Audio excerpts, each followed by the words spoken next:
Gemini, hi, welcome to Mystic Queen PH. At ito ang inyong energies ngayong Burr months. So that's September, October, November, December. So we will see what are the energies coming to you ngayong Burr months. And if you're interested in private readings, meron tayong 50% discount sa mga tarot reading services extended hanggang September 2025. Ayan, kaya mag-book na kayo. Yung link nasa description at sa pinned comment. Pa-like, share, subscribe na rin ng ating channel. And mag-comment rin kayo kung kayo naka-resonate. Meron din tayong free one-question tarot reading. Just comment your question sa comment section. And pipili ako ng magkakaroon ng free one-question tarot reading. Ayan. And paalala lang na ang reading na to ay isang general reading. So, maaari kayong makarelate dito, maaring hindi. Just take what resonates. Okay? So, Gemini, let's see. What's the energy for Gemini ngayong Burr months? September, October, November, December. Okay, so this is overall energy, challenge, opportunity, blessing. September, October, November, December. Ayan. So, tingnan natin ang bottom of the deck. 9 of Swords. Ano to? May mga nakaka-stress. Oo. Maaring yung iba sa inyo mag-overthink ng maraming bagay sa buhay nyo. Ayan, 8 of Swords. I think, meron kayong, parang ini-stress nyo yung sarili nyo sa isang bagay na kaya nyo namang gawan ng paraan or, kumbaga, nagpapa-apekto kayo sa sinasabi ng iba or iniisip ng iba tungkol sa inyo. Okay? So, again, this is a general reading. Maaari kayong makarelate, maaaring hindi. Yung iba na nagsistress kayo sa sa boss ninyo or sa person na merong authority sa inyo. Pwedeng binibigyan kayo ng maraming trabaho, ng maraming responsibilities. Oo. Ace of Swords. Okay. So, yung iba sa inyo magkakaroon ng change ng direction. So, maaring this is a new beginning eh. So, maaring aalis kayo sa isang sitwasyon na very stressful or toxic or parang you feel na wala ka ng control sa sarili mo, sa decision mo kasi marami nakikialam sa mga ginagawa mo. Oo. So, I feel like you're going to free yourself from these mga stressful situation. And also, maaring meron ding mawawala na responsibilidad sa'yo. Okay? Na, halimbawa, meron kang binabayaran monthly, tapos, finally, mababayaran mo na, ganon. Can be any type of responsibility. Oh, okay. So, yung iba sa inyo, sa relationship, medyo may confusion, no? Oo, you may experience na parang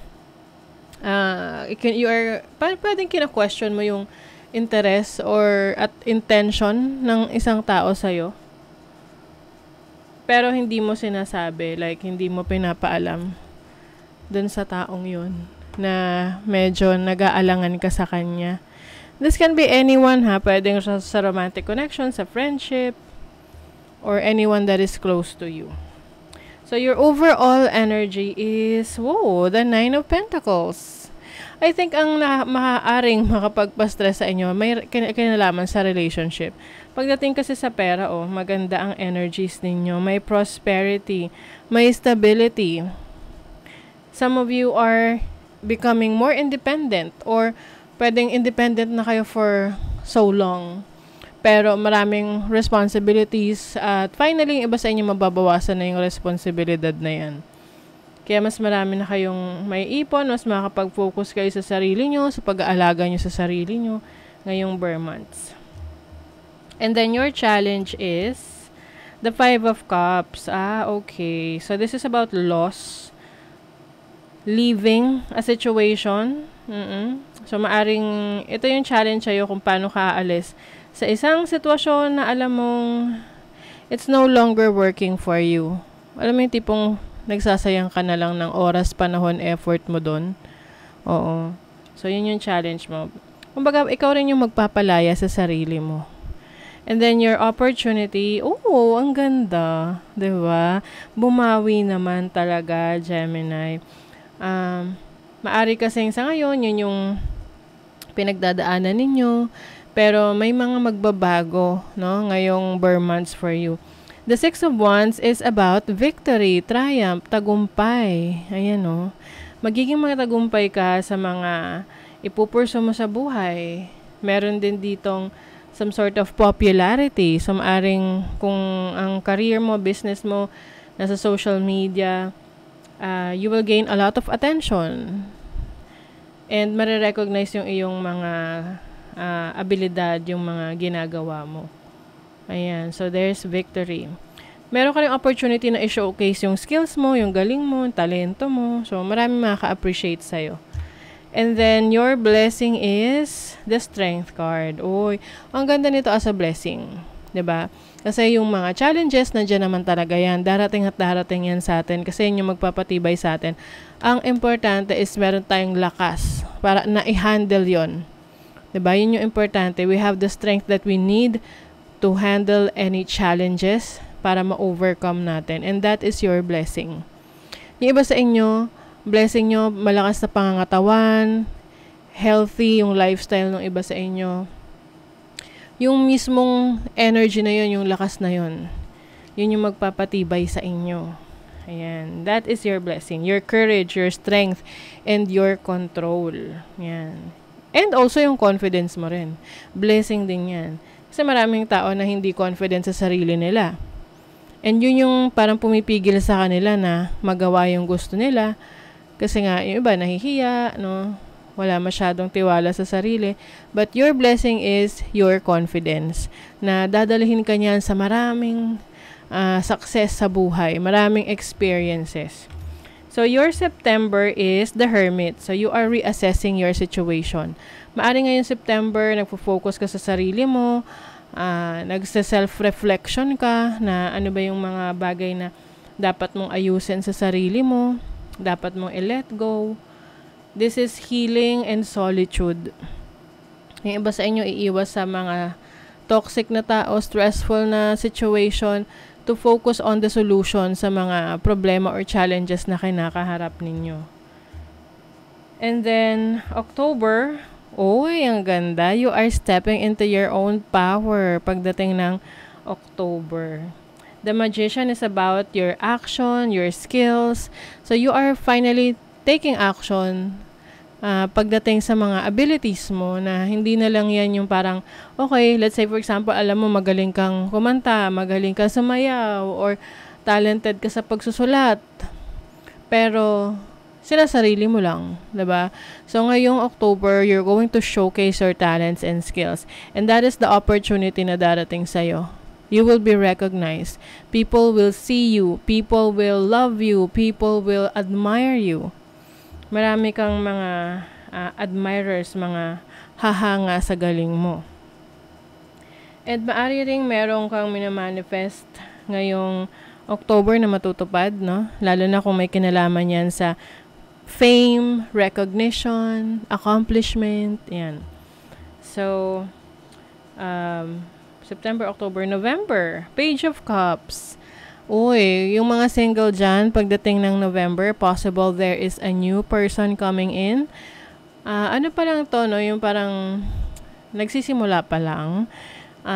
Siguro maaring kikilalanin mo pa lang tong taong to. Trying to get to know this person. And yung iba naman, maaring meron kayong pangarap, lalo na nung bata ka na hindi mo pa nagagawa or natutupad, na finally magagawa mo na ngayong November. Retreat mo yung sarili mo para sa iyong, para ma-heal mo yung childhood or inner child mo. Yan. You are healing your inner child. And then, pagdating ng December, Ace of Wands, yung ganda. New beginning. Ang ganda na transition mo ng December to 2026. Kasi, di ba? May new beginnings. Magtatapos ang taon, pero may magsisimula para sa'yo. This is something exciting. Pwedeng may kinalaman sa career mo to, sa trabaho mo, or sa pagta-travel. Pwedeng meron travel opportunities. Yung iba sa inyo, maaring magsisimula ng bagong business or a new chapter ng buhay nyo ay nag-unfold. So, let's see. Money, career, finances. 5 of Swords. Pay attention sa spending mo ng pera mo, no? Kasi pwedeng ano yan. Basta, take care of your finances. Kasi maaring may mga magpresenta sa'yo or ipresenta sa'yo na oportunidad, yung pala scam lang. Queen of Pentacles, yes. You are really taking care of your career, your finances, your business, kung meron kang negosyo. Ang Queen of Pentacles is also having the resources that you need. Yung mga pangangailangan mo nandyan. 6 of Swords, you are moving on. Moving to a new direction. So, yung iba sa inyo maaring bagong career path, bagong trabaho, bagong business yung ipupursu ninyo ngayong Burr months. Makes sense kasi may new beginnings dito pagdating ng December. So, sa love life naman ng Gemini, the Fool, the 3 of Cups, and the 2 of Swords. There's a decision na kailangan mong gawin kung papasok ka sa isang relationship or connection na medyo risky. Oo. Pero, kung magtitiwala ka naman sa iyong instinct, sa intuition mo, ano yung sinasabi niyan, at kung sinasabi ng instinct mo, na intuition mo, na sige, i-push mo, gawin mo, subukan mo, then this is going to be a success for you. Okay, let's see what else. Yung iba sa inyo maaring may revelation din pagdating sa relationship, no? Although hindi naman yan para sa lahat, but maaring ito yung magbigay ng stress sa inyo. This can be a third party situation or issue with your friend, kaibigan, close friend. Happy, ang ganda. Merong happiness, fulfillment sa'yo. Lalo na kung ikaw ay very creative na tao. So, meron kang mga ideas na magbibigay sa'yo ng inspiration. And yun yung magpapasaya sa'yo na ginagawa. So, change in the wind. Yung iba sa inyo may binabago kayo na direksyon na tatahakin. Ngayong Burr months, pwedeng nagbago yung plano ninyo or may mga update kayo, upgrade kayong gagawin. Wow, guaranteed success, Ang ganda. Merong success, definitely. May part ng life mo na magiging successful ngayong Burr months. Although, merong bagay na hindi matutupad sa mga plano mo.